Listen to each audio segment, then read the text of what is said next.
In today's video, pag-uusapan ko yung transformation video ko. Let's get it!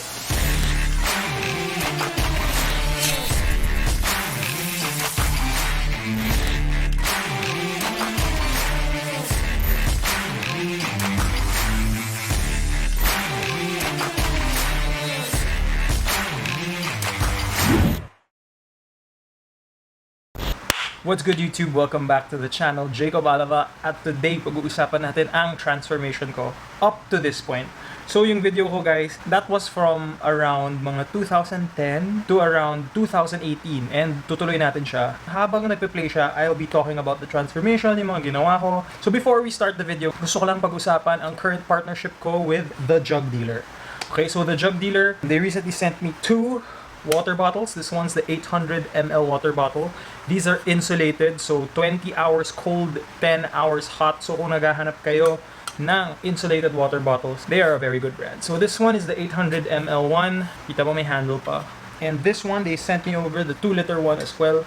So solid siya, like especially if you are a person who is struggling with hydrating yourself. Kasi guys, ako minsan, admittedly, nakakalimutan ko minsan uminom ng tubig. Because you guys are watching this video right now, you get a 10% discount on all their products as long as you send a screenshot to them on their IG. You are following at the Jug Dealer and you are subscribed to my channel. So yun, screenshot nyo lang, subscribe kayo sa akin, fina-follow nyo si the Jug Dealer, and you can get 10% off on your first purchase. So with that being said, let's get to the video. Nag-start yung first image nung batang-bata pa ako. That was around 2006 to 2010. Syempre, I was still young. I was around mga 13 at that time. Hindi pa ako masyado nagbubuhat. Wala pa talaga akong alam about fitness nun. Pero I went to the gym, started at 14 years old. Pero that wasn't really my priority. Gusto ko lang talaga gumanda katawan ko kasi akala ko girls would like me more if mas maganda katawan ko. So yun yung initial motivation ko. At that time, lahat ng ginagawa ko, puro video games lang. Mahilig talaga ako mag-video games. Peak nung Dota nun, I think, for my life Dota 1 pa yun. So ito, pictures with my dad sa Boracay. This was, mga 14 na ako yun. Doon ako nagka-growth spurt eh. And then, ayan, you could see nung college, nung natanggap ako sa Ateneo, yan yung itsura ko. I was actually slim. Wala akong masyadong muscle on my frame.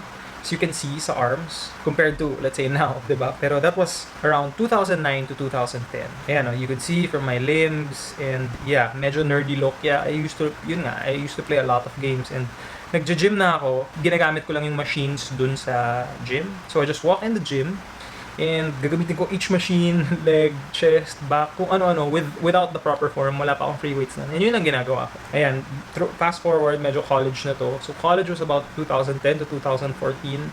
Even at that point, I didn't really care so much about yung itsura ko.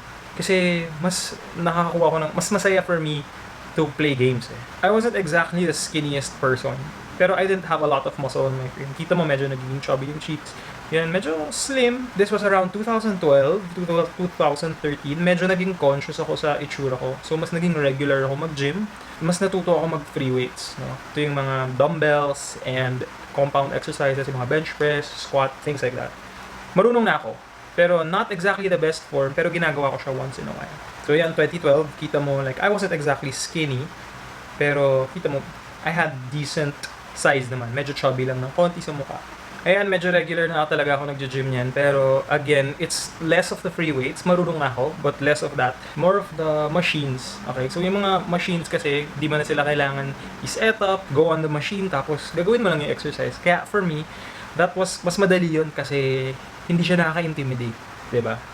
Ayan, at this point, this was when I was eating a lot. Tapos, medyo may thesis na ako niyan. That was 2012. So ayan, kita nyo naman, may katawan na, may korte na. Pero syempre, walang cuts and hindi buo yung chest. Basically, may laman. So by 2013, ang ginawa ko, nag-focus ako dun sa insanity workout. So high intensity interval training yun eh. So sobrang dami kong beses ginawa yun.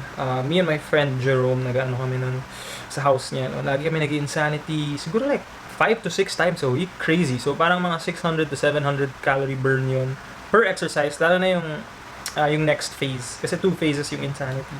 Tapos at that time, ang binabaon ko lang sa school every day was brown rice and chicken breast. Walang Walang bilang. Basta random chicken breast and brown rice lang. Yung chicken breast ko, may timpla naman siya, pero konting-konting salt and konting-konting pepper lang. And everyday yan. So yan yung itsura ko nung 2013. You may have seen these pictures. That was the peak of yung pag-insanity nga namin. So, yung physique na yan was a result of a lot of cardio. Pero yung diet ko was clean bro diet na chicken and konting rice, konting gulay. The problem with what I was doing was I was doing so much cardio. Tapos sobrang konti ng kinakain ko. Sobrang konti ng protein ko, ng carbs ko. Kalat yung macros ko nun kasi hindi ako nagbibilang. Tapos, medyo nasusunog yung muscle mass ko. Okay, wala akong resistance training nun. Kala ko sa kaka-insanity ko gaganda talaga katawan ko, pero hindi yun yung case. Later that year, medyo nag-resistance training ulit ako. Nag-stop ako mag-insanity kasi medyo nakakapagod siya. And hindi siya sustainable yung ganung cardio. Yan yung itsura ko with a bit more resistance training. I wasn't so ripped, pero may korte na rin. Okay na rin for a college body, I guess. Tapos at that time kasi mahilig rin ako uminom. So, yan yung peak ng drinking phase namin. Grabe. This was the time na I was drinking a lot. Yun yung trip namin ng college. Like, after class, inom kami dun sa may Durfs or sa Drews. And mahilig ako sa Red Horse at that time. So yan, 2014, ito yung itsura ko when I graduated. This was occasional weightlifting. Tapos maraming alcohol. Kita nyo may konting flab. That's because of all the alcohol. Kahit sabihin mong maayos kain mo, pero you're over-consuming something. Ayan, I drank and partied a lot and for sure naka-affect niya sa progress ko. So yun talaga itsura ko, peak ng inom. Yung inom ko went on for maybe from 2014 up until 2016. So, yeah, I wasn't the healthiest, I'm not gonna lie, and sobrang lakas ko uminom at that time. Sobrang regular, and that was a problem.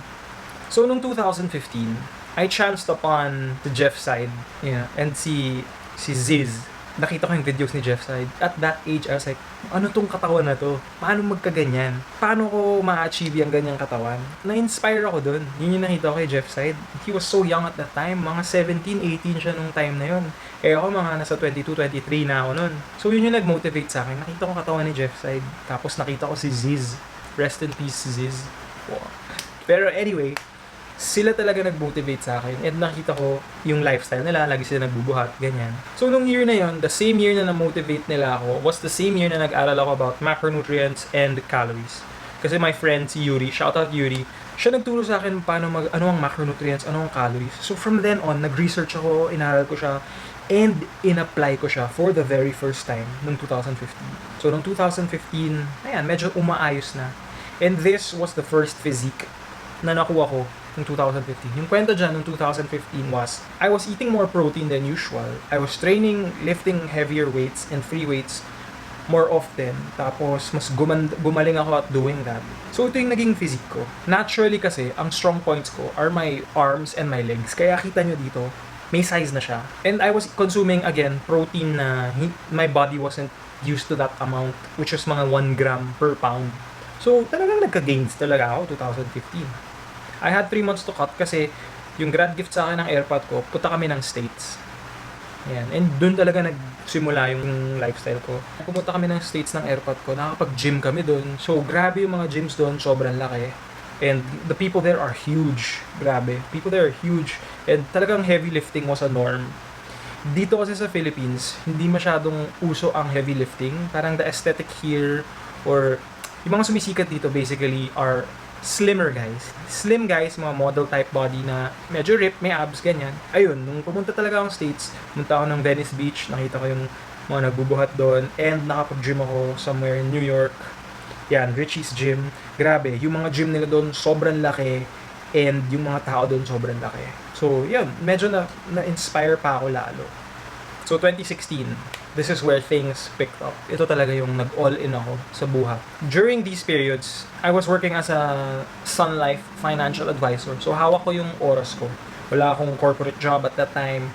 So, all I did from 2016 to, let's say, mga 2017, buhat talaga ako. Focus talaga ako. So, nag-dirty bulk ako sa US trip. Tapos, pagbalik ko, ito yung itsura ko at end of that bulk. So, medyo Hindi siya fully dirty.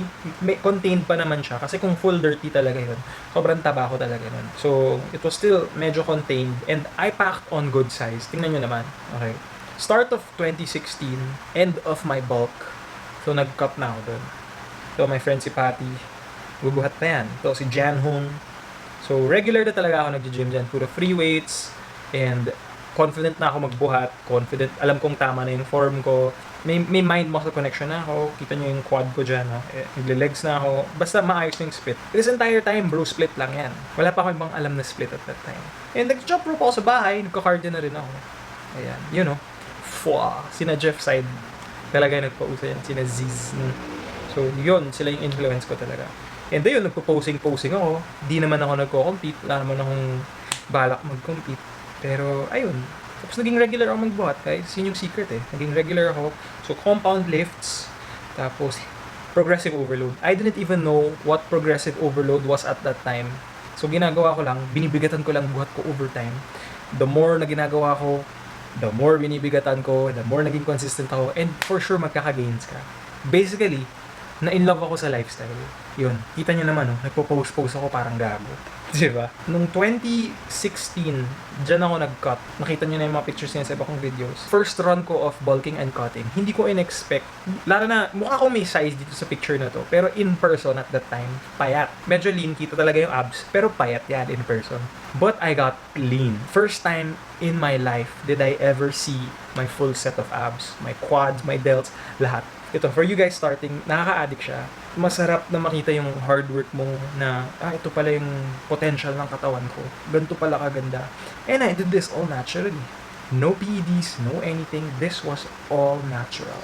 I'm proud of this. Kahit sabi mo, ang liit niyan in person. Pero that was the first time I ever got ripped. And it was a big achievement for me. I fell in love with the lifestyle. I wanted more. Ayan, papost ako. Yan, kasama ko friend ko si Mick. Shout out Mick. Basically, I was living and breathing the lifestyle. Sobrang inspired ko by sina Jeff side, sina Ziz at that time. So, post talaga ako ng post like them. And I have to say, like, kahit para akong gago nun, it really motivated me to build my physique up to this point. So, ayan, post ako, showing my back. So, nakita ko na nagte-taper na ako, nag-V-taper na yung likod ko. And natutuwa ako. So, yung maganda sa pagdodocument nyo ng sarili nyo is you will see how far you've gone. It may take some time, lalo na if you're doing it naturally, pero it's super worth it. Now na nakikita ko to right now, parang damn, I have gone a long way, diba? Tapos, nagbukas yung gym malapit sa amin, Gold's Gym. Regular, nagbubuhat talaga ako dyan, compound lifts ko. Pero talaga dito na ako nag-ensayo talaga. Yan, lakas ko na dyan. Kasama ko sina Robin yan, sina Coach Rob, kung di nyo pa nakita sa video. Talagang I was lifting a lot of compound movements. So, puro compound movements ginagawa ko. Nagra-rack pull ako, nagde-deadlifts ako, nagsa-squats ako. Talagang mabigat. And that's where I grew even more. Nagka-cardio rin ako, occasionally. Pero not as much as I used to do. Kasi I didn't want to burn through all that muscle mass that I built. 2017, may trabaho na ako. I was working a full-time corporate job at BPI. So, yun, binabalance ko talaga yung training ko, tsaka yung work ko. So, let's say 9 to 5 yung trabaho ko. After work, diretso na ako sa gym. Nakapagod siya, yes. Pero, if you really love the lifestyle, gagawin mo siya. So, itong mga scenes na to, this was me prepping for bodycon. So, sumali ako ng Gold's Gym bodycon nung 2018 yung show. Early January 2008. So, ito, nagpe-prep ako. And yung mahirap dun sa prep na yun, we all prepped nung December. So, Pasko, nagda-diet kami, nagpe-prep kami. So, ako, baon-baon ko yung food scale ko. Nagba-buffet kami ng family ko. Parang ulol, di ba? Pero wala, you have to do what you gotta do. Ito ang first show ko. More of a pageant show siya. Pero yun talaga ginawa ko. So, pinagdaanan ko talaga yun. And, yeah, looking back, parang, wow. So, ayan, nag-prep na ako. Medyo decente ng katawan ko. This is just me basically maximizing my natural potential. Ayan, nagpa-posing pa ako. Si Coach Rob nagturo sa akin ng routine na yan. Shoutout Coach Rob, salamat. So, ayan, this was me. The night before bodycon was very flat. Ang mahirap dyan was, I was burnt out. Kasi I had a corporate job and nagda-diet ako. And yung corporate job ko pa minsan, I was required to eat with clients. Sales kasi ako. Sobrang hirap, guys. Like, yung 1 week out ka na sa show, tapos kakain ka ng food na bawal. Parang, kasi syempre, bastos naman sa client if hindi ka kumain ng kinakain nila. So, this was how I looked by 2018.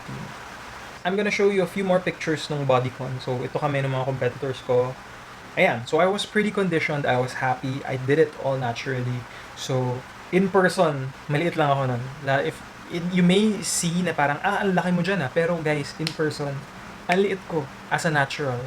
You're gonna shrink, you're gonna look flat. I'm not as big in person compared sa pictures. Kasi nga, pictures, when you're ripped, when you're more conditioned, mas mukha kang malaki. Noong 2018 nga pala, sumali rin ako ng Century Tuna. So, ito yung itsura ko. I didn't really change much of my physique kasi hindi naman ako magko-compete. So, ayan, 2018. So, fast forward to 2019, ito, may barkada trip kaming nakaplano nung mga April 2019. And we were going to Bali as a barkada. So, nagpa-condition ako nun. So, pakita ko sa inyo yung results. This was how I looked. How I did things, pareho lang siya. I was tracking my macros, lifting weights, tapos nagka-cardio rin ako, occasional. So, at this time, I was doing a lot of running, mga 5 kilometers, 3 kilometers, minsan 10 kilometers. Nagustuhan ko lang siya. That honestly kind of burned through my muscle. Pero papakita ko sa inyo yung condition ko. I looked lean.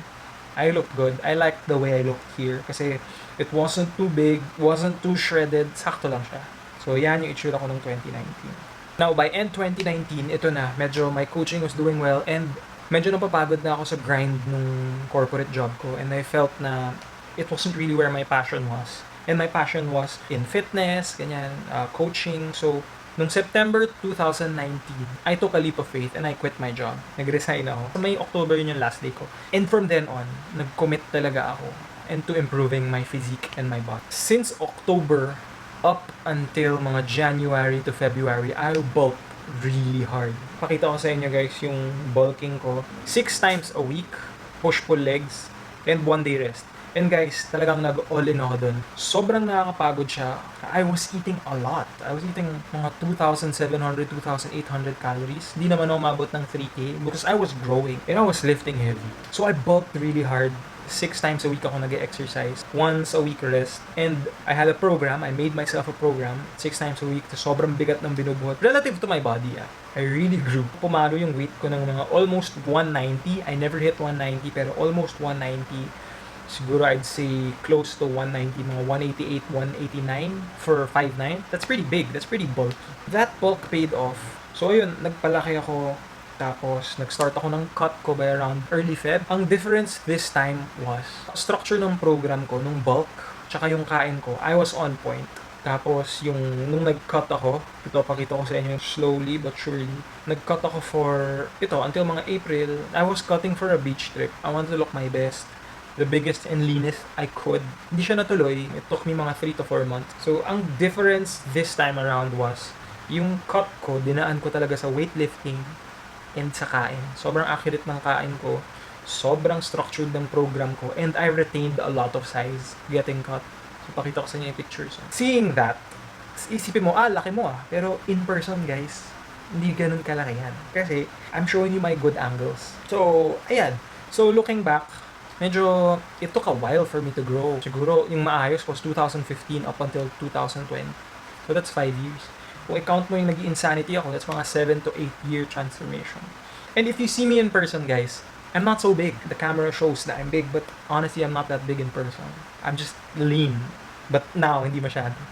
So, yun. That's my story, guys. And I hope na-motivate kayo and natuto kayo kasi I'm trying to keep it real with you guys. Yun lang naman sa akin. Gusto ko ma-motivate kayo. Gusto ko ma-inspire kayo na you can do this naturally. Siyempre, you have to be really patient. Doing things naturally, it takes time. It takes a while, but it's very rewarding. Hindi naman kayo magko-compete, then why not try the natural route? But if you decide to go the other route, wala naman sa akin yun. Just be a good person, be humble, stay humble, and yun lang. So sana naka-motivate ako, and if you guys enjoyed, please like this video, share this video, subscribe, and see you guys in the next one.